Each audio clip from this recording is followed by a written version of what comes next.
Hello and welcome. And we are going to cover embedded systems and RISC-V. So, what is an embedded system? An embedded system is a combination of hardware and software. And this software is often called as the firmware.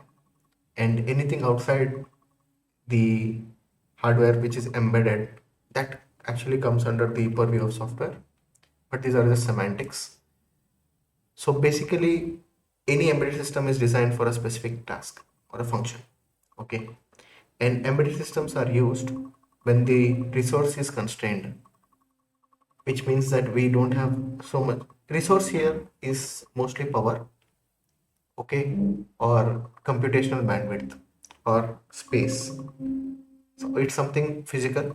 So any resource that we need to optimize for their embedded systems will come in handy. Next is, you can see them everywhere, from your smartwatch to the camera which is recording the session now, and to the microcontrollers we are going to work with. So all these are embedded.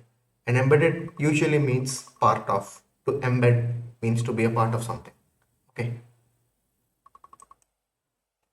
So the characteristics of an embedded systems are, as we covered, it's dedicated to a specific task.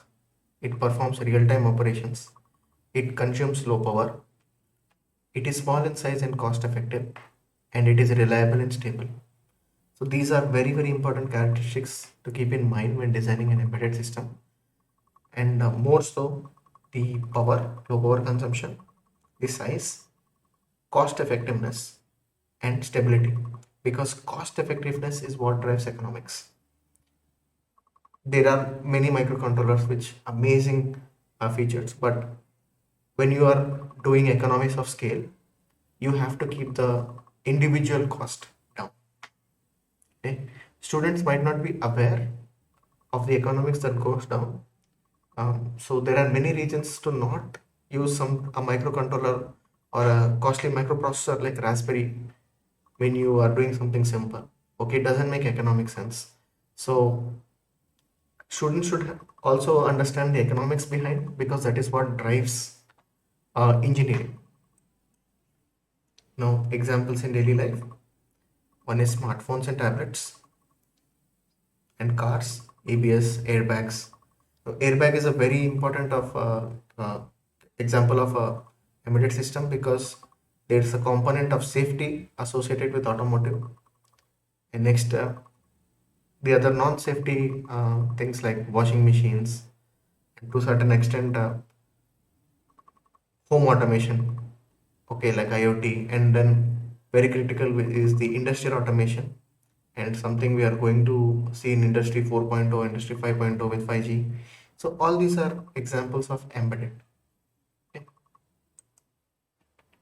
So what are the traditional microcontrollers and architectures? Now, before we go in deep into the slide, let me explain what a microcontroller or an architecture is. An architecture is a way of performing computation. That's all there is. There are two kinds of architectures mostly, Harvard and von Neumann. But the only subtle differences between them is how they handle the data and memory.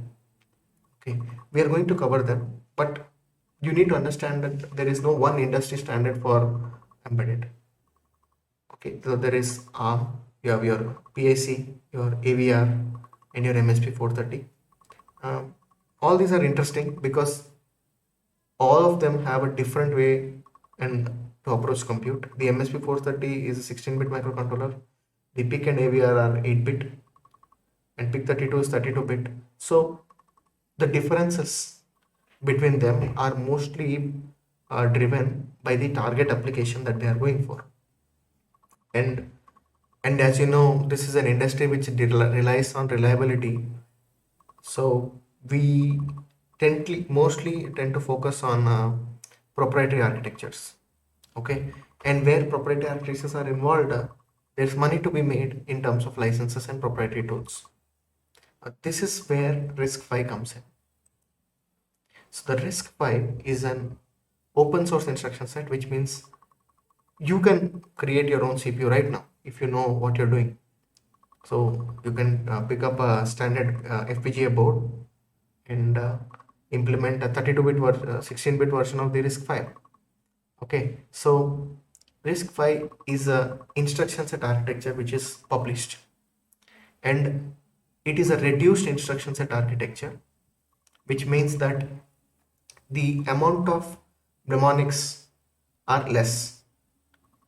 So any operation you want to do is a combination of those mnemonics. And also the third most important point is there's no license fees like ARM, which means that you can just pick it up as a manufacturer or vendor.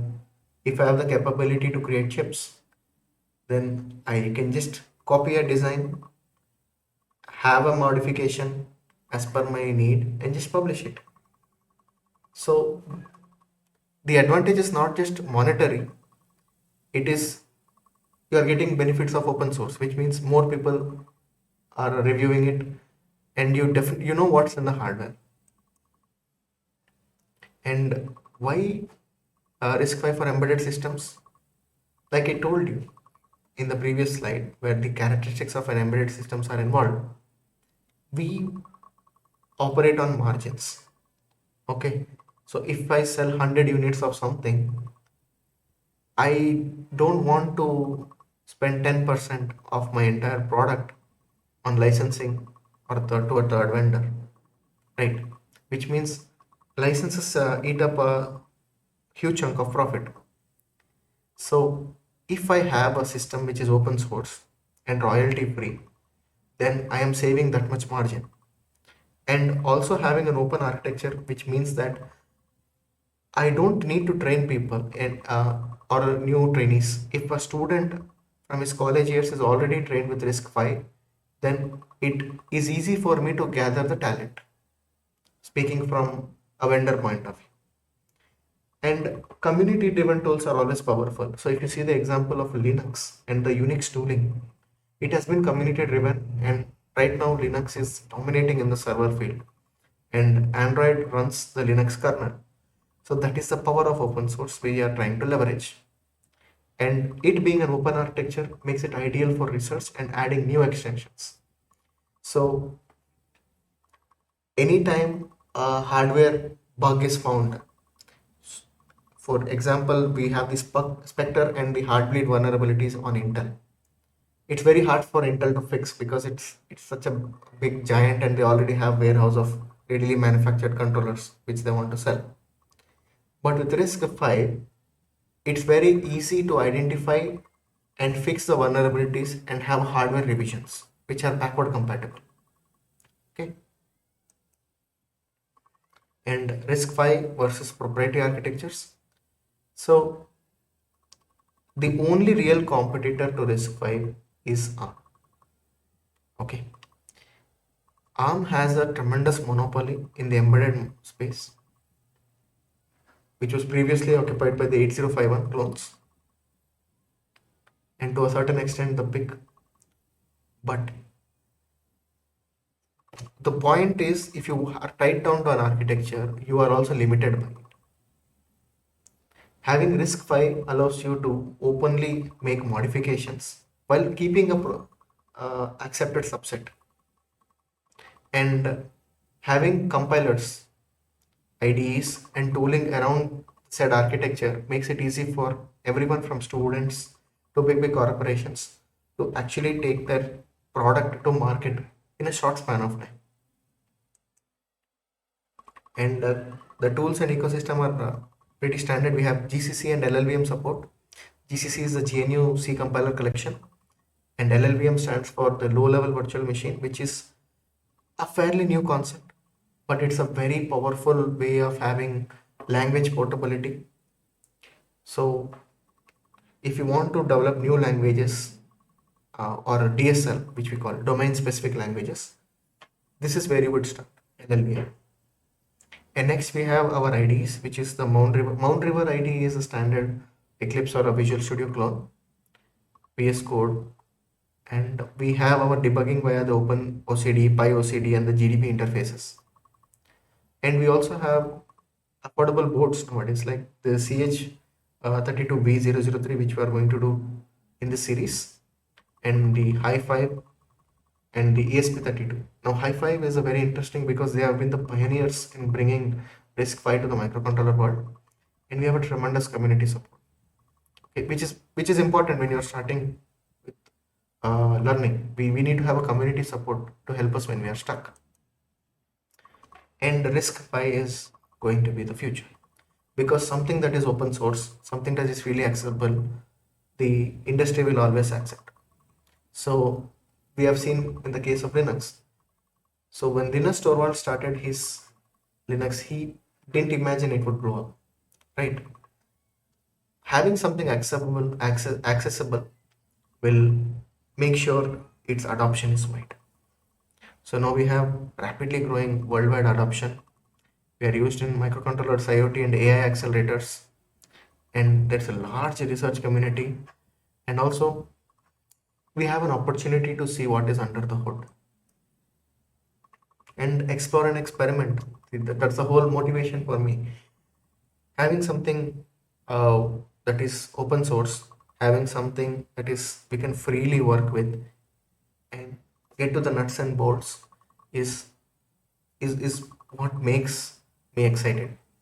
So let us dive in to the CH32 microcontrollers in the next.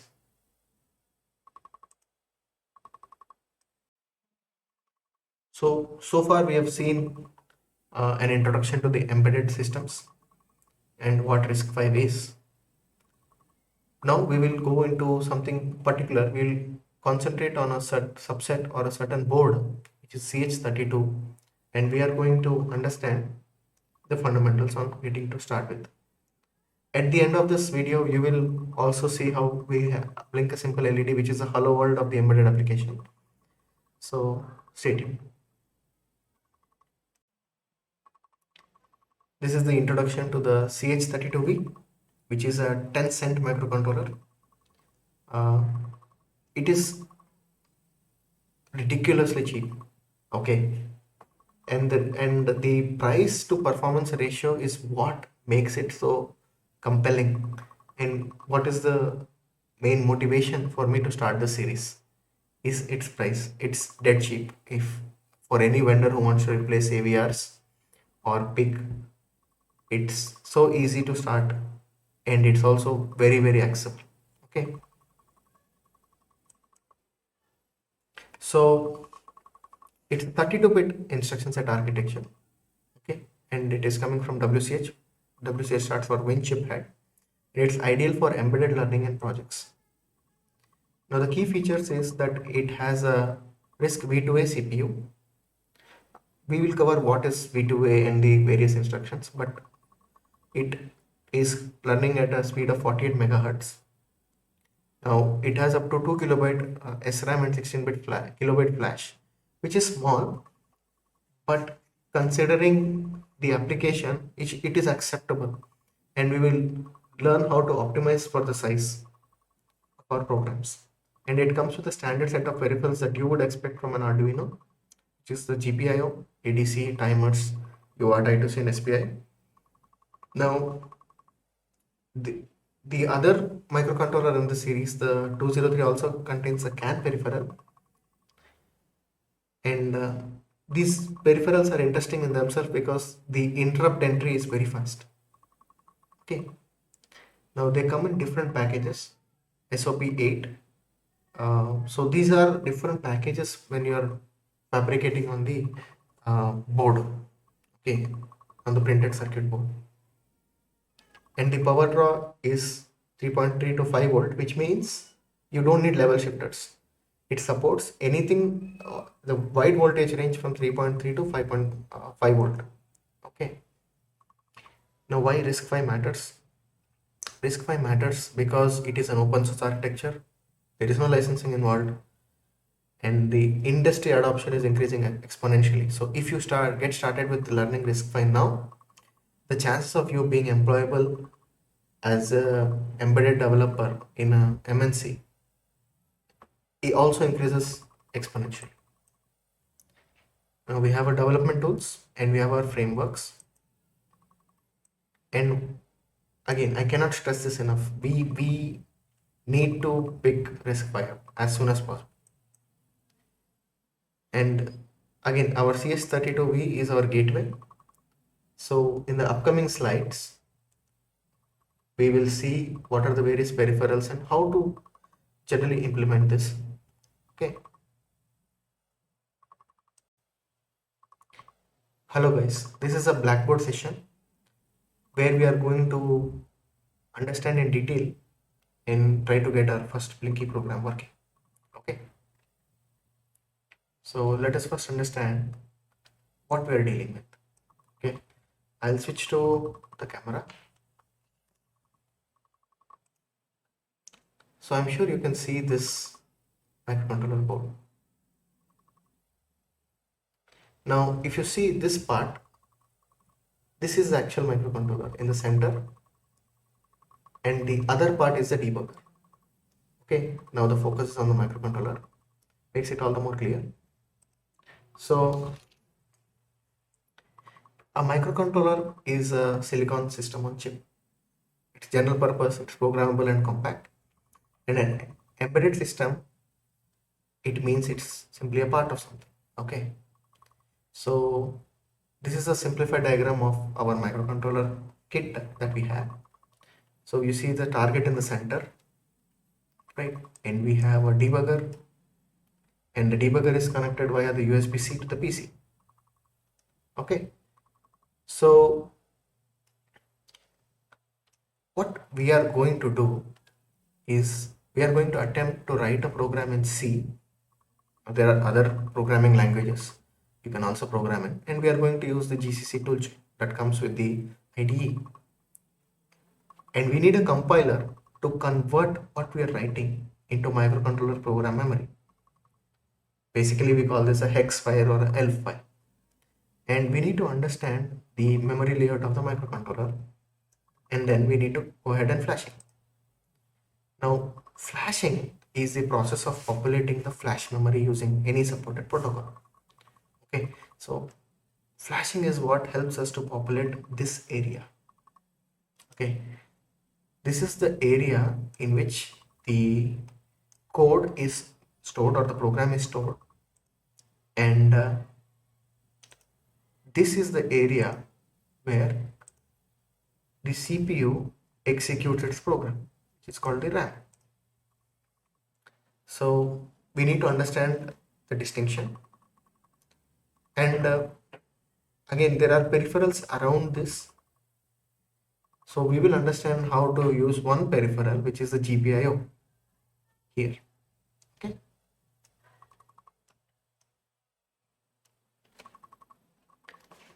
Stop for a second and just take a deep breath, because we are going to have a first introduction to how to interpret the block diagrams given in the datasheet. Okay. Reading data sheets is a skill in itself. Okay. So we are going to really look at a data sheet and understand. This is the datasheet for the CH32V003 microcontroller, and you can see he explains everything in the beginning, and then we come across a complicated diagram here, right? So to really understand each of this is difficult for anyone in the first attempt. Instead, I am having a simplified diagram, okay, to understand the core components. Now, the center of any embedded system is the CPU, right? And then the CPU needs certain RAM and memory to execute the program. So the instructions are read one at a time from the memory, taken to the RAM, and then the CPU executes. Okay. Now, the CPU can interface with the external world via peripherals. Okay, GPIO stands for general purpose input output. It's basically acting like a switch. or as an input source to know whether something is on or off. That's why it's called general purpose input or output. And there are other peripherals like I2C, SPI, clocks and timers.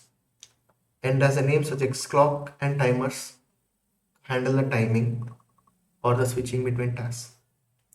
And the ADC is an analog to digital converter, which reads incoming signal from the outside world and gives it to the CPU in a digital. So we need to understand that the CPU and the peripherals can't communicate directly, but instead they use a bus. This is a very simple diagram. This is not actually how what happens, but this is a representation of how we should think about while programming. This is called a programmer's model. So anytime we are trying to think or trying to code, we need to understand the various flows in between the peripheral and CPU. So this is often referred to as the programmer's model. Okay. To begin programming, we need a board support package. Basically, a board support package is a kit or a set of folder that helps you in understanding what our board is, and it contains all the links to a data sheet. Okay, so here we are using the VSD Squadron Mini. Let me quickly go to this website.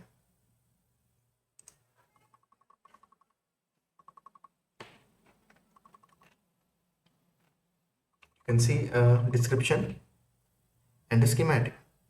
If you can read a schematic, it is a plus point, because schematics help you to understand even in a complex circuit where the wiring or the connections from one IC to the other IC are. Okay, so let me try to load the schematic, and here we can understand and zoom in where the different components are. So this is the microcontroller itself, and it is connected to the different peripherals via these wires or lines.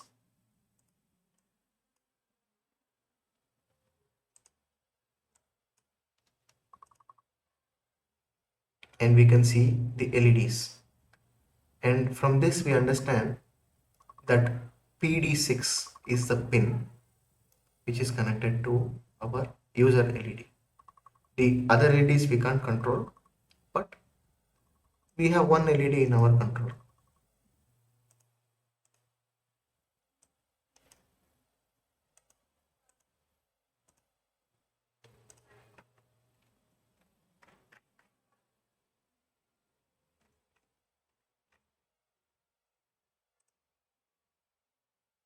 And here we have a data sheet.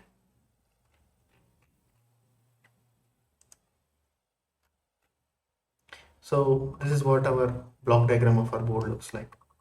We have a USB connection, we have a power on LED, and the programmer itself is another CH32 microcontroller.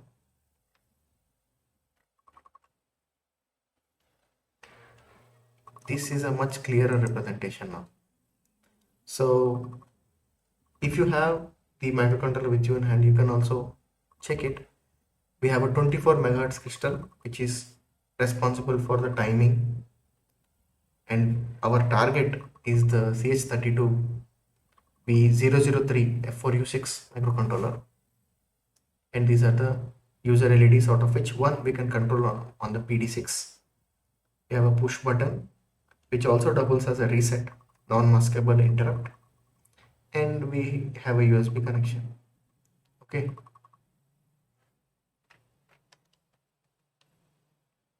so with that out of the way, let us try to get the official software so that we can start building.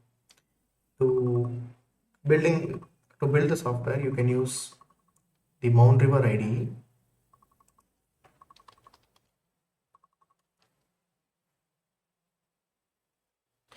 Now it opens up in Chinese because this software is from China, but you can click here and go to the English version of the website. can go to download and you can download this. I've already downloaded and installed. So in the next session, we are quickly going to write an LED application. Hi, let us start with a blinky example. Now I have opened my Montreal Studio IDE and you can see it is based on Visual Studio. So let me just change the theme to something darker so it's easier on the eyes. Alright, so we are going to start our new project, and the name of the controller on the VHD squadron is CH32V003, and F4U6. Okay, so where you get this information? You get this information from the datasheet. Okay, so generally the project name and this will match. We are going to just call it underscore blinky. You can give it whatever name you want, and here they have a couple of options regarding the operating systems, but we are going to use none of this. We don't want an operating system. Okay, and we are very beginning, so let us take this one step at a time. Okay, so this is where you start your project creation. So I'm going to click on finish,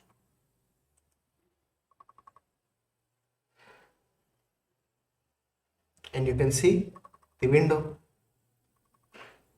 So let us go through the folder structure one by one before actually writing into the code. Okay, so the core section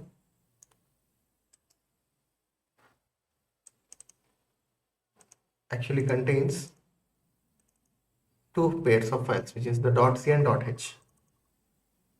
So I assume that you have some reasonable experience with C.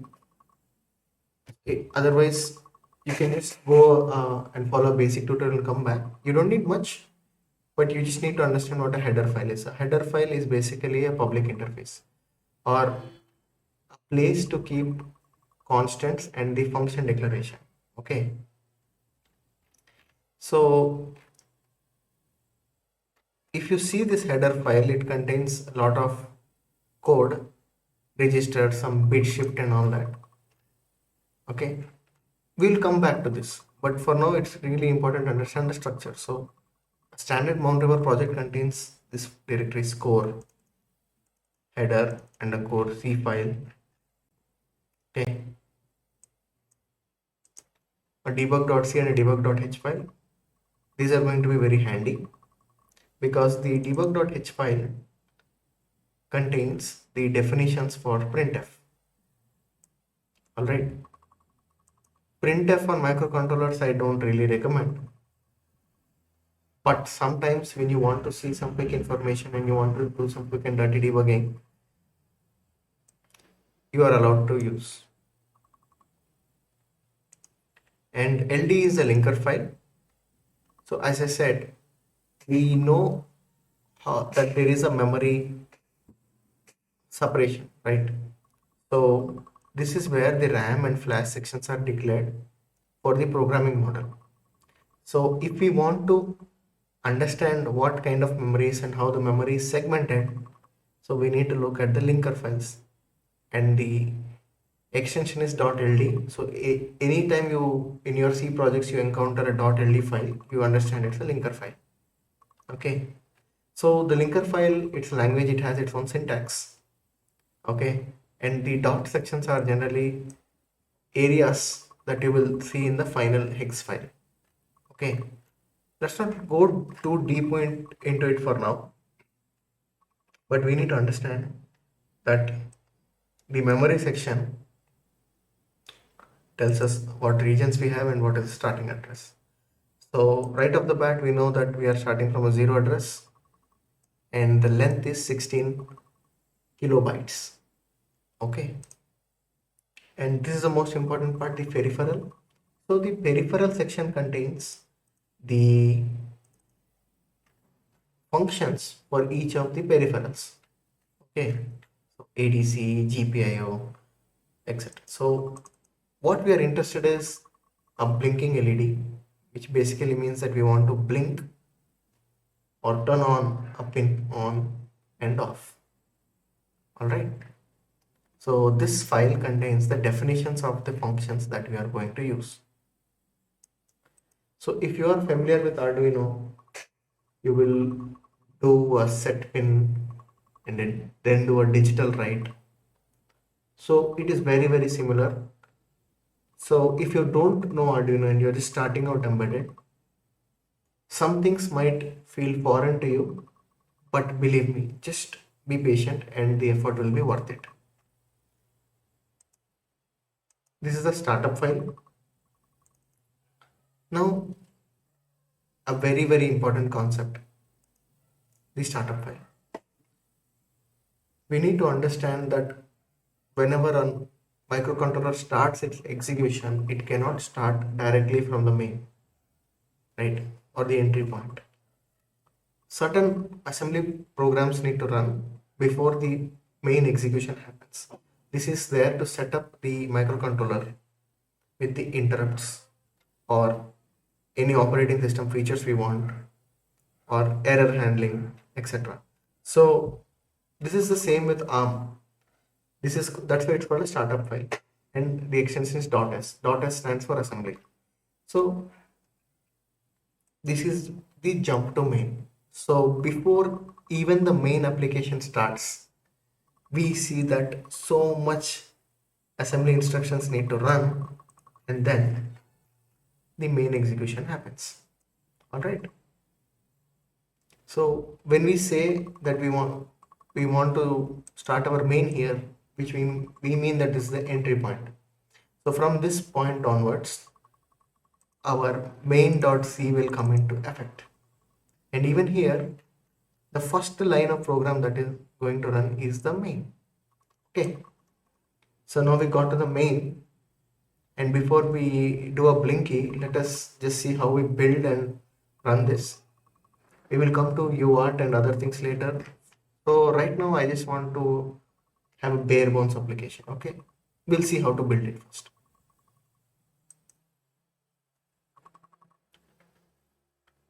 So this is the startup dot file, and this is the entry point.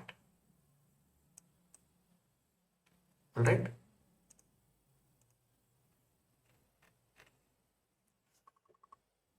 So let me just close everything and keep the main. And this is a connection, hardware connection. So let us build it.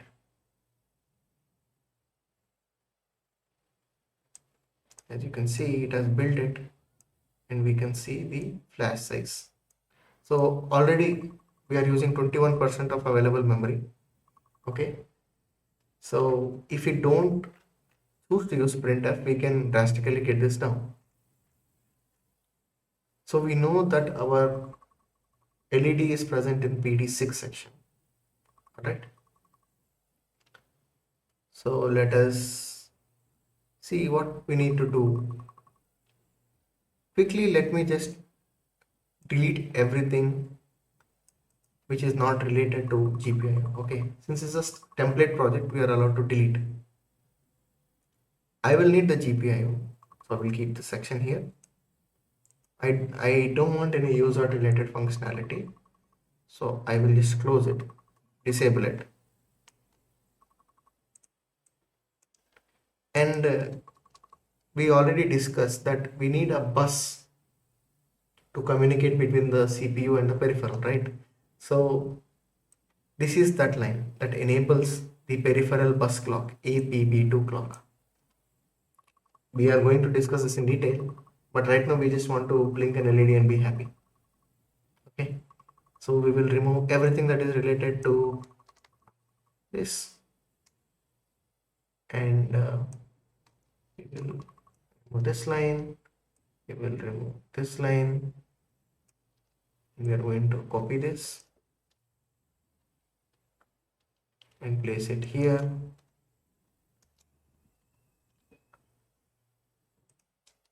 And we are going to remove this line.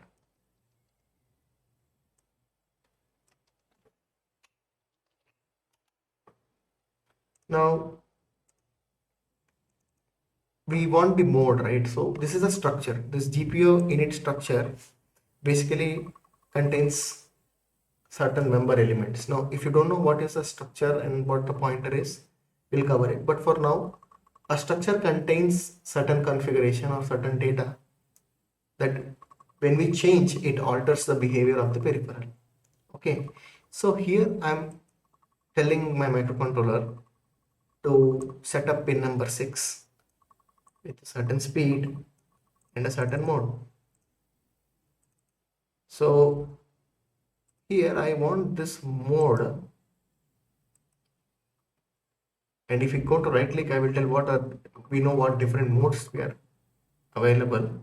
So I want to set it to PP, which is the push pull mode.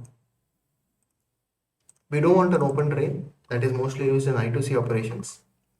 So we can set it to this mode, which means it is going to supply current or voltage, right? And then we have initialize the GPU structure, which means this GPU init function basically takes the structure and copies it to the configuration. Now we can certainly spend some time and go deep, but let us see the LED blink, and in the next chapters I will go over each of the peripheral one by one. I am going to keep my initialization and I'm going to remove everything which I don't need, and I'm going to keep this while loop. Why? Because I don't want my program to end its execution. Generally, when a program is outside main, we know that it is going to return something and exit, right? But in this program, the execution will never touch the return state because we don't want the main to end. We want it to keep on continuing and doing a certain task. That's why this kind of programming is also called super loop programming. Okay, so here we are going to first set the LED on and then wait for some time, turn the LED off and then wait.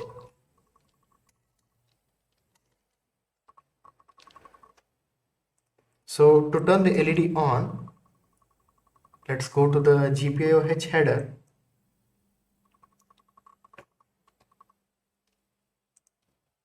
Alright, and let us see what functions we have available to turn. We have a write function which takes the complete port value and writes it. Okay, but I don't want to write to the entire register. A register is a group of pins or single transistors which can contain either 0 or 1 value, but I don't want to write the entire thing at a time because I'm only operating on one particular pin, right? So this looks good. Set bits and reset bit, write bit. Okay, so let me take the set bit function,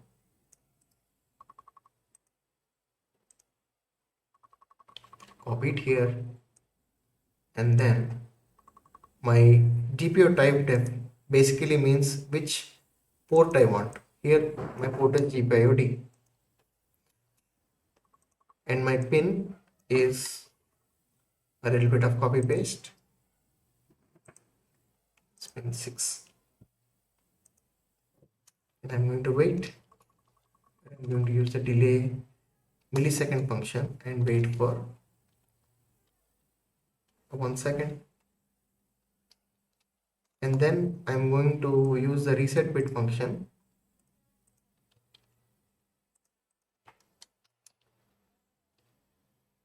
which will turn the LED off. Copy and then wait again. So with this, we have written a program that will turn on the LED, wait for some time, turn it off, and wait for some time. Alright, save it, check for compilation errors.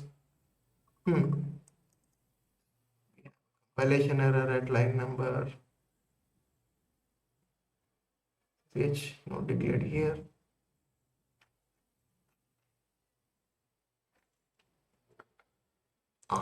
We missed a comma here. See, now we are down to 7% because I removed everything related to printf, but still 7% of 16 KB is quite a lot of code. And if we are smart with our coding, we can reduce this further. We are going to download it.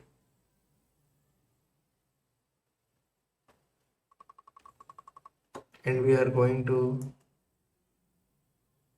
check if this program runs. Okay, I see the download has finished, but I'm unable to see the LED blink.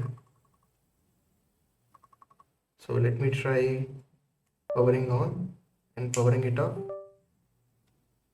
Still doesn't blink. What could be the issue? So maybe we'll bring the speed down a notch and try building.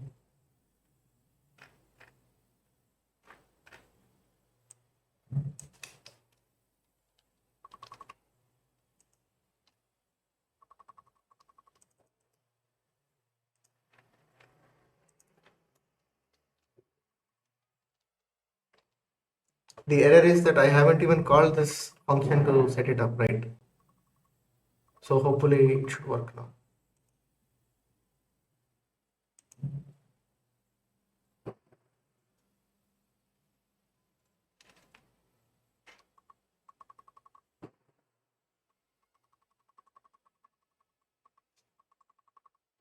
Can you see it blink?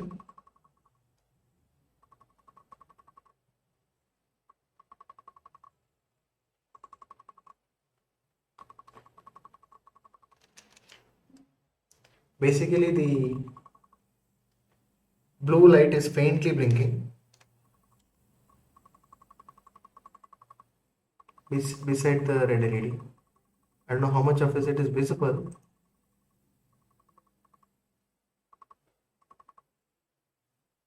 So this has been a rough introduction, and in the upcoming sessions we will try to see what this GPIO module is and how we can take input, output, etc.